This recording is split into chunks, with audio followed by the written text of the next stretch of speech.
So far we've heard what the new advertising rules entail, and that some consumers at least will be satisfied with the new restrictions. But what will be the impact on the market as a whole?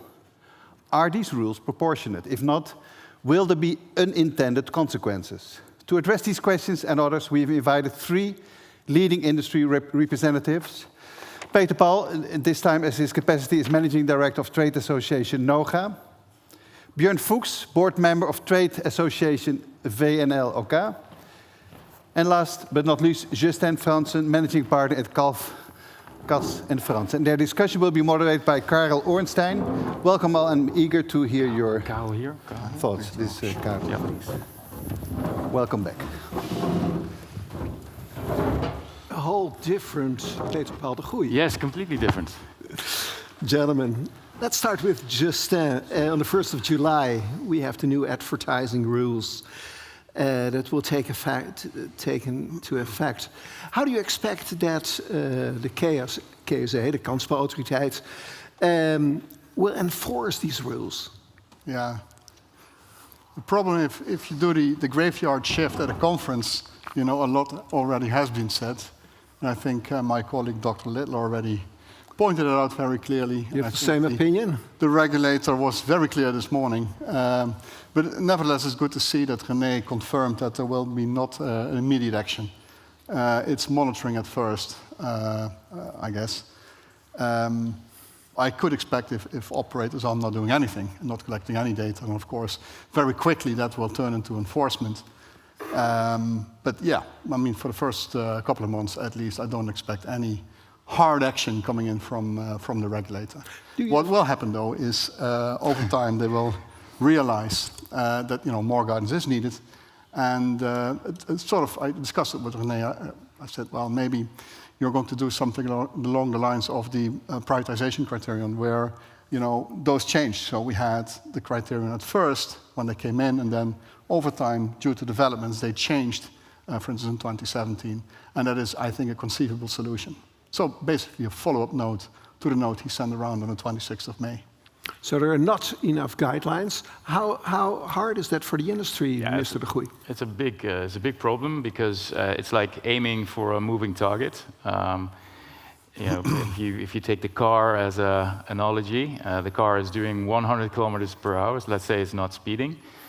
You have to take aim, but you don't know if the car is going right or left. So it's going to be really, really hard to meet the expectations that the KSA most likely already have. They must have some expectations. Do you call this irresponsible?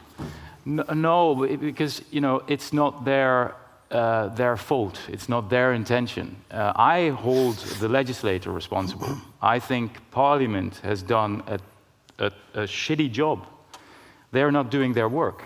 That is what I think, because normally you make policy on the basis of facts and figures and not on fear and assumptions. And that is exactly what happened. There were no numbers to suggest that things were getting out of hand. Why don't you talk, I'll ask it to Björn, why don't you talk even more with the Parliament? Because you hear this all the time. You hear Peter Paul de Goeij, he's quite angry. Yeah, he's quite angry. I think we have a shared disappointment in how things panned out. However, of course, these dialogues have been in place. But if you try to oppose feelings and opinions with facts, you never gain any progress. So if there is a solid opinion in Parliament, and democracy is always right, the result is known. Do you think that the new rules are proportionate? No, as Peter Paul stated earlier, I think the train of proportion and fact-based decision has left the station a long time ago. Yeah. What does that mean for player protection? For example, for of course, young people under 24? Well, as I mentioned earlier today, there is this protective vacuum around young adults. And on the face of it, it looks like a reasonable solution, because let's just ban advertisement and not target them with any bonuses. But again, this is the target audience that is tech-savvy, that get the digital signals from the illegal offering. So there is a huge risk of dechannelization in that vulnerable group. You mean they go to illegal operators? Absolutely. What can you do against that? Because can the industry do something? Or Well, first and foremost, I think if you look at, Peter Paul in his capacity as Pepe was just referring to it, it's Google, right? It's big tech.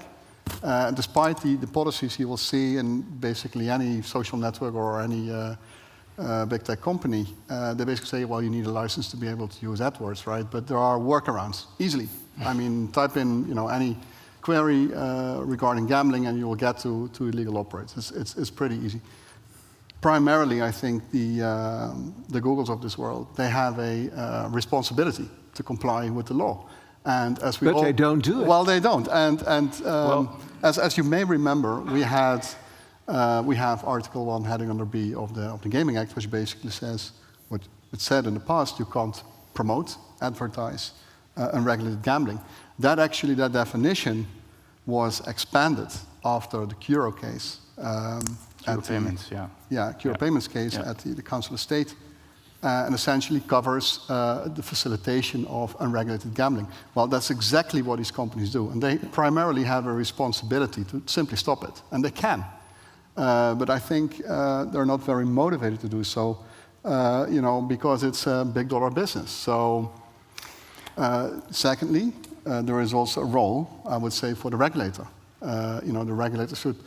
If Google and Meta are not prepared, to act, then they have to be stimulated to act, and there are all kinds of enforcement tools for that. Mr. Fuchs, Björn, do you think that the Kansspelautoriteit, the KSA, is doing enough? Are they watching them close, Google and Meta? They are willing, and they are willing. In contact with them. There is contact with Google, but at this point we have to acknowledge the fact that at every second of the day on a global level, there are more than 90,000 searches going on through Google. Billion. So 90,000 per Every second. second. Every second. Yeah. And billions on a daily basis. So internet journeys start at Google. So if you look at proportion and look at measurement that are in place, there's a lot to be gained in that perspective. Yeah. Google has to be scrutinized more. Kansspelautoriteit is talking. Yeah. You can talk forever.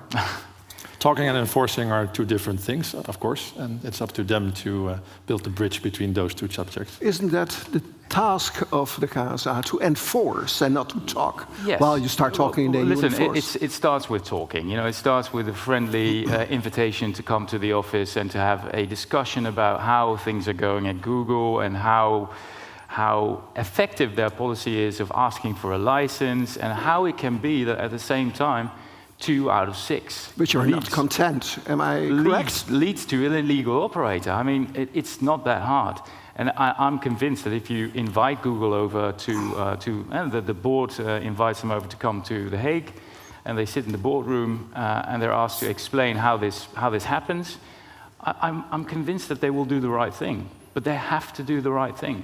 And there is a big uptake. There's a big, worldwide, Google is selling a lot of AdWords and the paid search results, and so they must be invited to The Hague.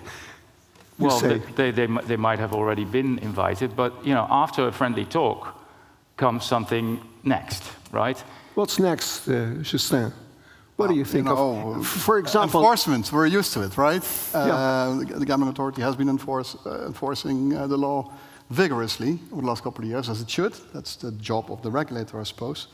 But I don't see why it would stop right here if it comes to big tech. So essentially, if the Gambling Authority doesn't act, it's quite simple. You submit a request, a demand to enforce, and that can easily be done by licensed operators.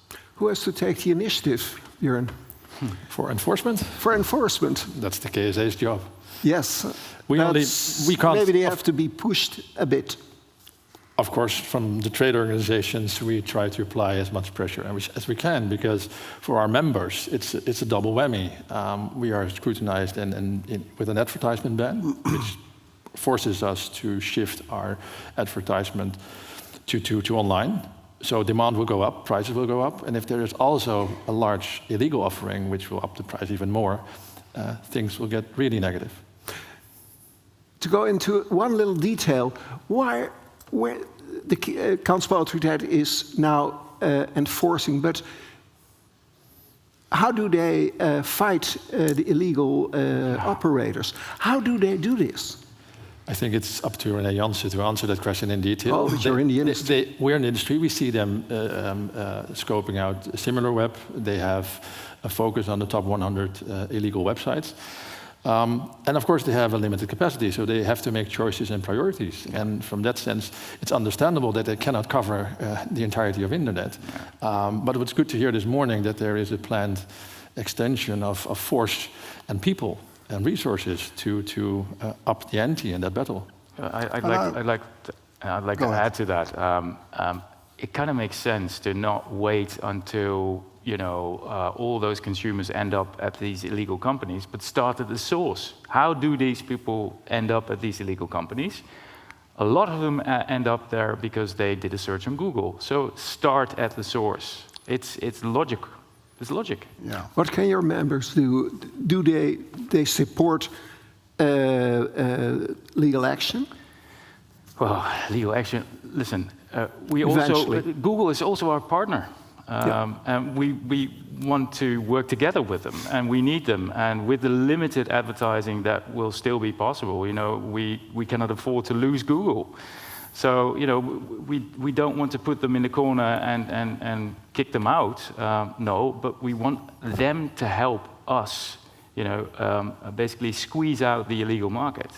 No, simply taking their responsibility. Yes. Because they have a responsibility by law, but also a moral responsibility to keep a clean market without an illegal offering through their It's systems. also consumer protection. Also Google has to protect consumers from the dangers of illegal gambling. Did you speak to Google about this subject? Not yet. Not yet. No. Did you? No. I'm using Google a lot, but No, but I was just to add to that.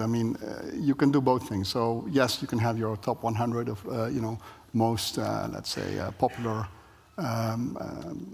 illegal operators and go after them. But realistically, if you look at the enforcement timelines, they're incredible. From the moment the gambling authority starts, selects a particular operator for enforcement, oftentimes these days it starts with a cease and desist. It's the first action, and then it'll be followed in due course with a fine. Most of the time there is an objection. So before you get to a sort of an end result, a lot of capacity has been taken up at the authority.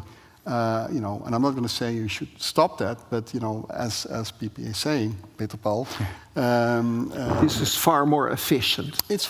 I guess it's far more efficient. Yes, you will get pushback, tremendous pushback, from these big companies, of course. But but that's fine. It's due process. They have the right to due process as well.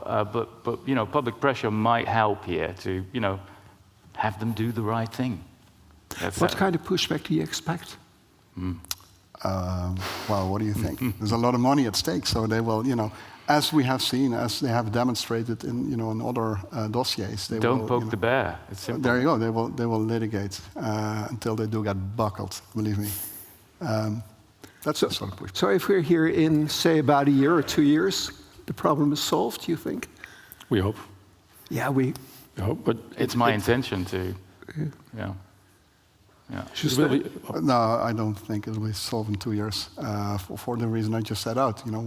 Even if the process would start, right, it'll be pushed back. You will have the proceedings at the level of the gambling authority. Then, obviously, this will go to court, and then eventually to the Council of State, and that may take years. So no, it's not going to be solved unless, of course, the Metas and the Googles of this world take the responsibility, which or broken up by the US government. Or yeah.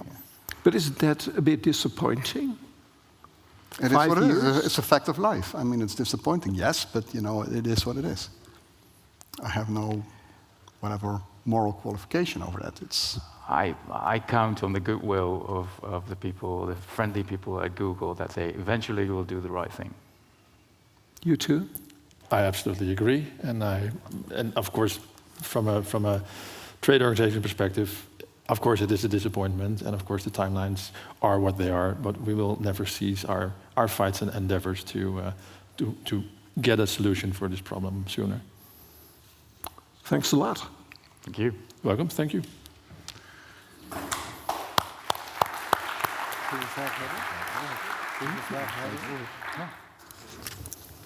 Please stay on the stage. So we've been seeing some questions coming by in Slido. I think we have a couple here, and I think this is a good opportunity to get an expert opinion on some of the doubts that you may have.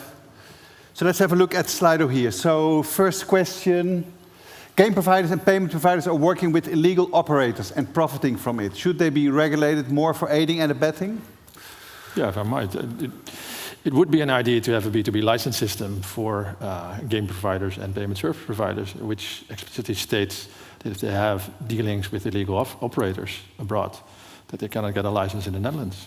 However, in the current system, it's all deemed under the responsibility of the operator. So. Anything more to add? Well, in the local market, I mean, at least theoretically, as a supplier, you can't work with an illegal operator who's also servicing the Dutch market. So it's already enshrined in the legislation, and nothing more needs to happen, other than potentially enforcement, if that's the wish of the regulator.